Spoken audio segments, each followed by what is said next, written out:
One day I wrote her name upon the strand, जो कि Edmund Spenser के द्वारा लिखी एक पोइम है, जो कि एक सोनेट है 14 लाइन का, जो कि एक रोमांटिक पोइम है। तो देखते कि एडमंड स्पेंसर की जो one day I wrote her name upon the strand, जो extracted from his poetic volume, उनका एक पोइटिक वॉल्यूम है, काव्य संग्रह है, जिसका नाम है द एमोरिटी। इसके अंदर 75 नंबर की एक पोइम है, एक सोनेट है, 14 लाइन की कविता है, जो कि इन्होंने अपनी ही प्रेमिका एलिजाबेथ बॉयली के ऊपर लिखी हुई है, अपने प्यार के ऊपर। The poem one day I wrote her name upon the stand begins with its title, ये इसके टाइटल के साथ ही शुरू होती है, जो कि अपने आप में सजेस्टिव है। The poet along with his beloved is standing near the sea shore, कवि यहाँ पर अपनी प्रेमिका के साथ समुद्र के किनारे खड़ा हुआ है, एंजॉयिंग द नेचर, प्रकृति का आनंद ले रहा है। He appears in romantic mood, काफी रोमांटिक मूड में नजर आता है। As he writes the name of his beloved on the stand, वो बालू पर अपनी प्रेमिका का नाम लिखता है। He finds that the waves come and pass and return, वह देखता है कि लहरें आती हैं और नाम को साफ कर देती है बालू से, और वो वापस चली जाती है। The poet again writes his beloved's name with his second, वो अपने सेकंड हैंड से फिर से नाम लिखता है। But this attempt is also destroyed, लेकिन ये कोशिश भी बेकार हो जाती है। As the tide comes upon the stain and washes the name, जैसे कि तूफान फिर से, यानी पानी की जो लहरें आती हैं वो फिर से उस नाम को साफ कर देती हैं। The lady tries to make him understand that he should not attempt to do such things because all the attempts would be failure. She points out that all the things on earth, whether her name or she herself, are mortal. वो उसको समझाती है कि इस पृथ्वी में जितनी भी चीजें वो सारी मॉर्टल है, चाहे वो हो चाहे वो उसका नाम हो, इसलिए उसे ये कोशिश नहीं करनी चाहिए।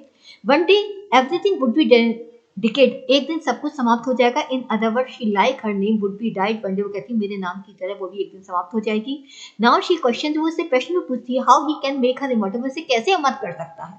ये we find the renaissance spirit in the poet, कभी में हमें एक रेनेसां की स्पिरिट नजर आती है।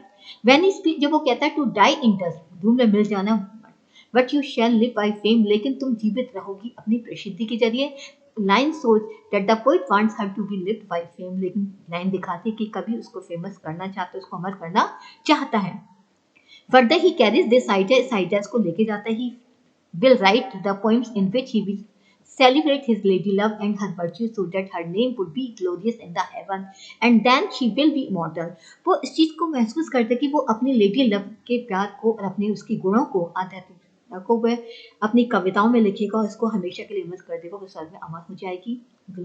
एंड और वो इस तरीके से लाइन कहता है, माई वर्ड्स योर वर्च्यू, मेरी कविताएं और तुम्हारे गुण, रेयर सेल एंड राइज, वो फेमस होंगे, तुम्हें अमर करेंगे। And in the haven right your name glorious name, और तुम्हारा नाम भी ग्लोरियस हो जाएगा, फेमस हो जाएगा।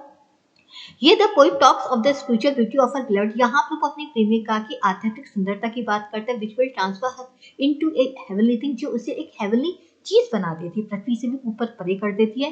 Eight last the poet points out that the death will overcome all the worldly thing where and when, but their love would be immortal by giving a permanent place in his writing. वो कहते हैं जब वो अपनी writing, अपनी लेखनी जो उसे एक परमानेंट स्थान दे देगा, तो वो उसको अमर कर देगा अपने प्यार को। और पृथ्वी की जितनी भी चीजें होती है वो सारी एक न एक दिन समाप्त हो जाती है, लेकिन इसकी कविताओं में वो फेमस रहेगी, जीवित रहेगी। सो ही सेलिब्रेट दिस गॉडशिप पीरियड, इसलिए अपने प्यार को व्यक्त करता है, love for mistress in his words, और अपनी कविताओं में अपनी प्रेमिका के प्यार को उसने व्यक्त किया है।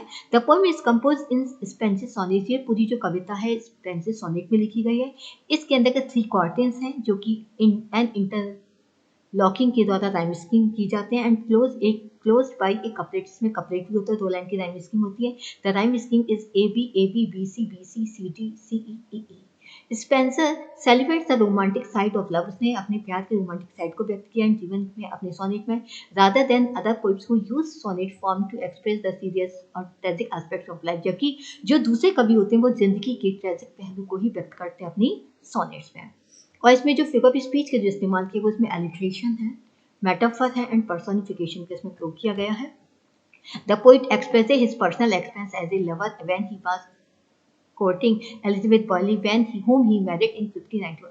उसने 1599 में अपनी प्रेमिका एलिजाबेथ बॉयली के साथ शादी कर ली थी। इसी प्रेम को व्यक्त किया कविता में।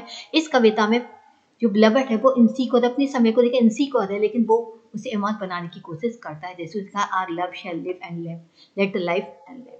तो दस इस तरीके से पूरी जो पोएम है एक पोइट्री इस समय के ऊपर एक अपना जीत हासिल करती है और उसको व्यक्त किया गया है। Thank you very